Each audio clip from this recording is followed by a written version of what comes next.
আসসালামু আলাইকুম। আমার নাম হচ্ছে মোহাম্মদ আরমান হোসেন। আমি 4 আগস্ট বাস স্ট্যান্ড আমি নুরুল উসমানের আহত হই। উপজেলা নির্বাহী অফিসার মানিকগঞ্জ সদর। ছিল যে ত্যাগ আপনাদের হয়েছে, আমাদেরকে হয়তো নতুনভাবে ভাবতে শিখিয়েছে। তো প্রথমেই শহীদদের শ্রদ্ধা জানাচ্ছি এবং আল্লাহ যেন আমাদের এই নতুন স্বাধীনতা এনে দেওয়ার মহান এই আমরা রক্তের একসাথে পেশাজীবী ছাত্র জনতা প্রশাসনের সকলে এবং আমি অতি সম্প্রতি আমরা খবরও পেয়েছি পুলিশ প্রশাসনের কিছু লোক এখনো ঘাপটি মেরে রয়ে গেছে, যাদের কারণে এই আন্দোলনের আক্রমণকারী অস্ত্রধারী যাদের ছবি প্রকাশ হচ্ছে তাদেরকে ধরতে পারতেছে না, তারা এখন ওখানে বসে আছে। আমি পুলিশের লোক আছে, আমি বলবো যে আপনার মাধ্যমে ঊর্ধ্বতন কর্তৃপক্ষকে বলেন, আমাদের কাছে খবর এসেছে তাদেরকে অ্যারেস্ট করা হচ্ছে না এবং অনেকেই আবার মামলায় নাম দেবে, মামলায় যে নাম কাটাবে, এই ধান্দাবাজিতে টাকা পয়সা নেওয়ার চেষ্টা করছে। আমাদেরকে সজাগ থাকতে হবে।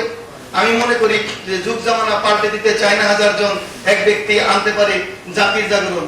সেই তিউনিসিয়ায় বুয়াজিজি, এক বুয়াজিজের কারণে আরো বসন্ত হয়েছিল। আমাদের এই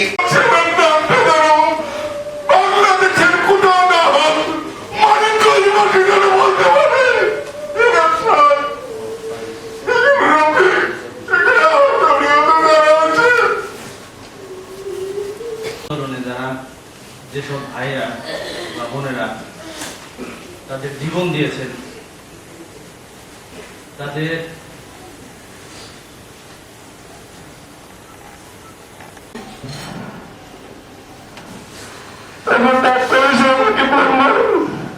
দুইটা বেবি ছিল, একটা বেবি ব্লিডিং এর মাধ্যমে পড়ে গেছে আর একটা বেবি আছে। তখন আমি আল্লাহ শুকরিয়া আদায় করলাম। তখন থেকে আমি দাঁড়িয়ে রেখে দিয়েছি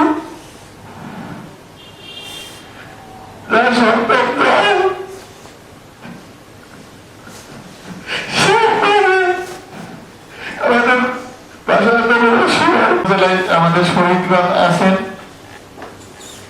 ওনাদের ওই এলাকার মসজিদে দোয়া আয়োজন করার জন্য আরো একদিন করে দোয়া আয়োজন করার জন্য আমরা দোয়া আয়োজনের জন্য আমরা জেলা প্রশাসন থেকে একটা সহযোগিতা করব। আমাদের কর্মকর্তাদের আমি বলবো যে আমাদের উপজেলা নির্বাহী অফিসারদের মাধ্যমে ওরা যাতে আমাদের শহীদ পরিবার না, ওরাই যাতে একটা দরখাস্ত সরাসরি দিয়ে দেয়। এখানে সদরের ইউনো আছে, তুমি কোঅর্ডিনেট করে বা এডিএম অন্য সকল ইউনোদের বলে দিবা যে এই উপজেলায় আছে।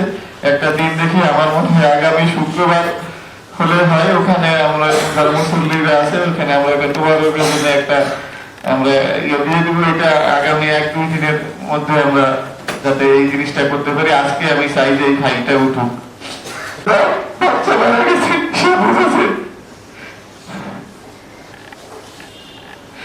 আমরা দুঃখ প্রকাশ করার ভাষা আমাদের নাই।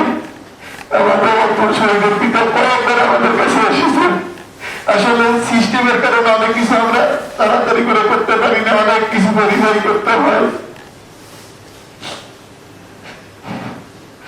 আমরা লজ্জিত, আমরা দুঃখিত আপনাদের কাছে।